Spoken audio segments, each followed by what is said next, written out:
Good morning everyone. कल मैंने आपको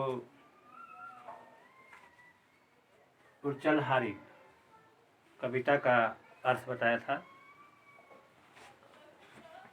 ये जो पाठ्य पुस्तक है हिंदी की अनुगुंज भागाठ, उसका उर्चल हारी मैंने कविता का सारांश कल बताया था। लेकिन ये भी मैंने कहा था कि आप लोग क्वेश्चन आंसर जो है इसका कर लीजिएगा। फिर मैंने सोचा कि शायद कहीं आप लोगों से ना हो पाए, इसलिए मैंने इसको यहाँ पे नोट किया है। तो कॉपी कलम निकालिए और क्वेश्चन आंसर लिखिए। सबसे पहले उर्चल हारी क्वेश्चन नंबर 1 है, निम्नलिखित प्रश्नों के उत्तर दीजिए। यहाँ पर जो प्रश्न है, अभ्यास पाठ चर्चा, निम्नलिखित प्रश्नों के मौखिक उत्तर दीजिए। मौखिक का मतलब ओरली, लेकिन आपको इसको कॉपी में लिखना है। क्वेश्चन नंबर 1, हारिल कौन है, उसकी क्या विशेषता है?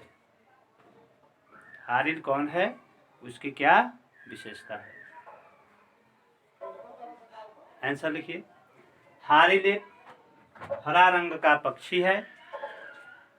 उसकी यही विशेषता है कि वह अपने पंजों में हमेशा लकड़ी दबाए रहता है।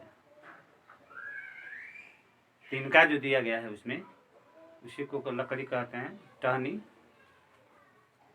दूसरा नंबर क्वेश्चन है, किसकी गति नहीं रुकनी चाहिए? क्वेश्चन नंबर 2, आंसर देखते हैं। जीवन की गति नहीं रुकनी चाहिए क्योंकि जीवन अनमोल होता है। हो गया। ग नंबर क्वेश्चन है, तिनके को पावन और तुच्छ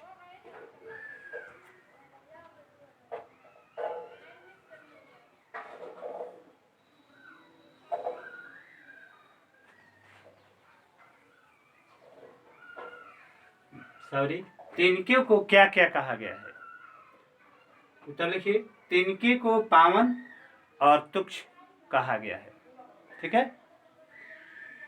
फिर 2 नंबर क्वेश्चन है, निम्नलिखित प्रश्नों के उत्तर लिखिए।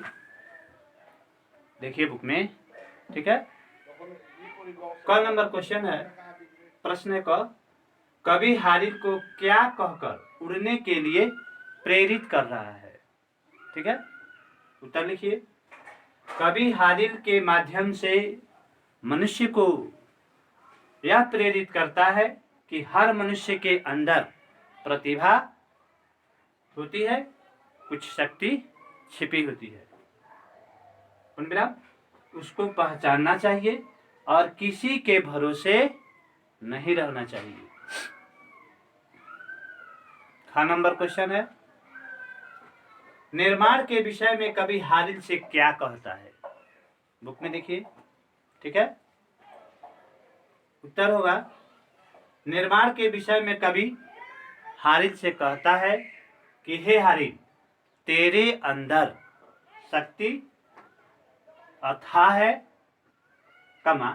उसे रखे रहोगे तो उसका महत्व कम हो जाएगा। कवि कहना चाहता है कि मनुष्य के पास जो शक्ति है और वह उसका उपयोग न करे तो वह खत्म हो जाता है।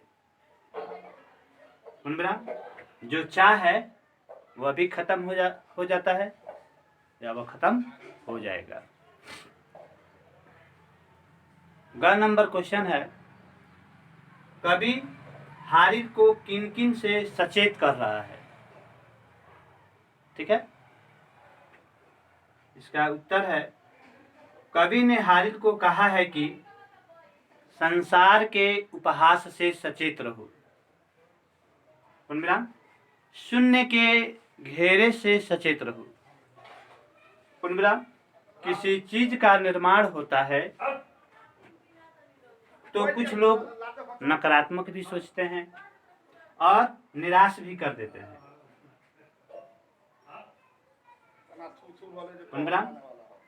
तुमको इससे बचना है। लिख लिया? ठीक है। अब घ नंबर क्वेश्चन है, पहले पद में तिनके को ओछा और अंतिम पद में पावन क्यों कहा गया है? ठीक है, उत्तर लिखिए। पहले पद में तिनके को ओछा इसलिए कहा गया है कि तिनका जो है वह छोटा होता है, तिनका छोटा होता है, तथा दूसरे पद में पावन इसलिए कहा गया है कि एक एक तिनके से चिड़िया अपना मजबूत घोंसला रहने के लिए बना लेती है। तिनका ही है वह चीज जिसे चिड़िया जो है अपना घोंसला जो है बनाती है, यानी अपने रहने के लिए मजबूत घोंसले का निर्माण कर देती है। समझ में आ गया? यानी ओछा इसलिए कहा गया है कि वह क्या है? ओछा मतलब छोटा, और पावन इसलिए कहा गया है कि उस छोटी चीज से ही अपने रहने के लिए वह घोंसला तैयार करती है। समझ में आ गया? उसके बाद में देखिए, निम्नलिखित भाव वाली काव्य पंक्तियां छाट कर लिखिए। जैसे आप पढ़े हैं उच्चल हारिल में, यहाँ कविता जो दिया गया है इसमें क नंबर है, किसी दूसरे को इंतजार और भरोसे को मत देख, नए सवेरे का स्वागत कर। इसमें कौन सा स्टंजा आएगा उसको लिख देना है। हाथों में बल लिए नव निर्माण की चाह को सजो ले, इसमें भी देखना है कौन सा पैराग्राफ होगा। जीवन की गति को पहचान कर, ग नंबर है, जीवन की गति को पहचान कर आकाश की ऊंचाइयों को छूने की तैयारी कर। इसमें कौन सा स्टंजा आएगा जो आपका पाठ्य पुस्तक में जो ये उच्चल हारिल में स्टंजा दिया है वो आपको अपने विवेक से लिखना है। हम फिर नेक्स्ट क्लास में इसको चेक करेंगे। उसके बाद में कहता है रिक्त स्थानों की पूर्ति कीजिए। देखिए इसी कविता से चुनना है इसको। जैसे डैश जाग उठी डैश में, ठीक है, तो आपको पहले ही दिया है। तीसरा लाइन में देखिए, उषा जाग उठी प्राची में, तो वहां लिखेंगे उषा, वहां लिखेंगे प्राची। ठीक है, डैश या डैश दिन का, ठीक है ना, तो इसमें आप देखेंगे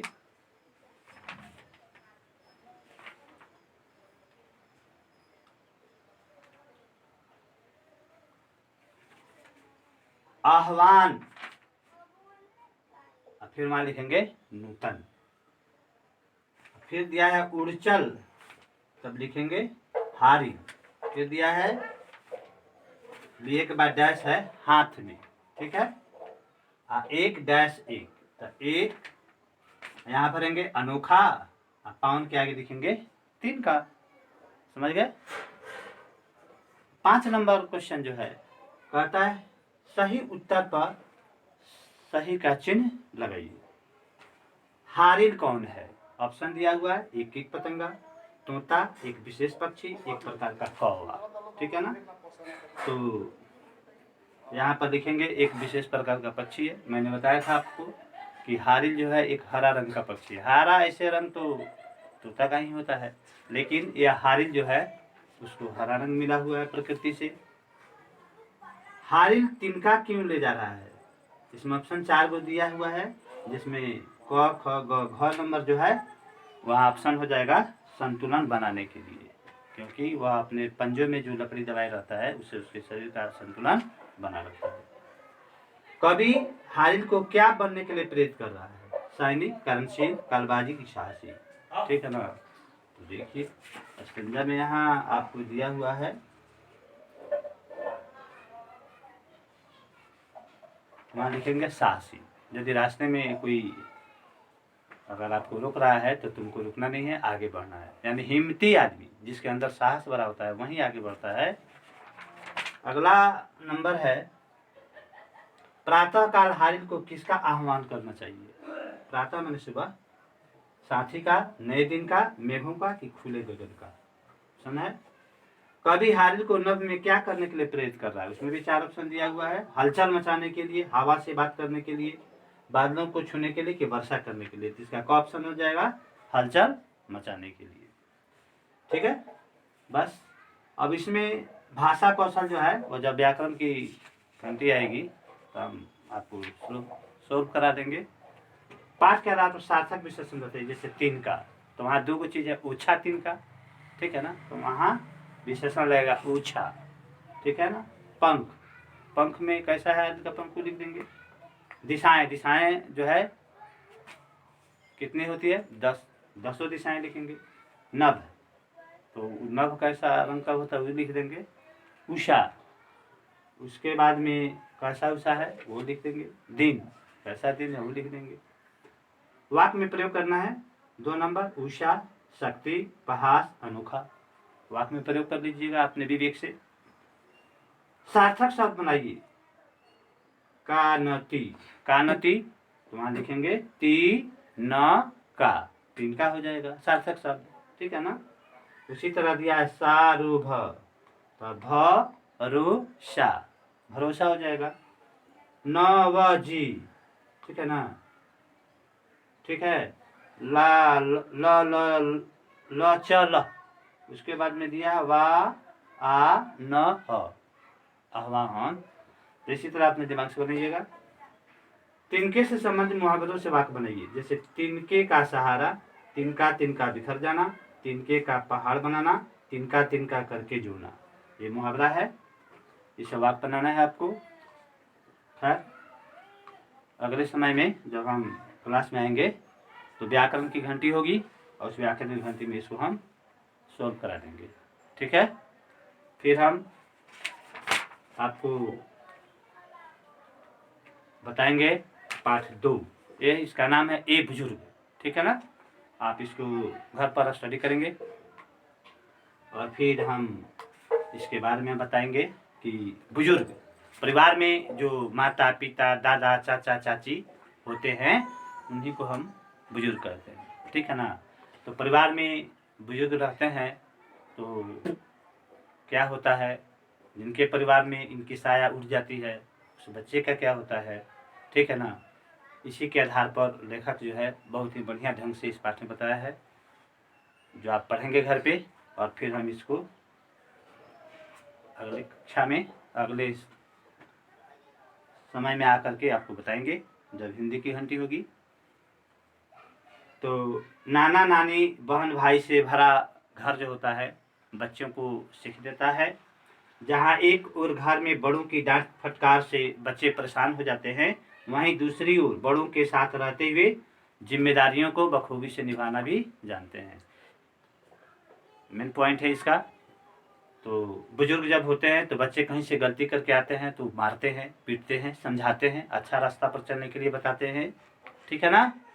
और जिनके परिवार में बुजुर्गों की साया उड़ जाती है तो बच्चे बिखर जाते हैं, बदमाश बन जाते हैं, तरह की गलतियां करने लगते हैं, ठीक है ना।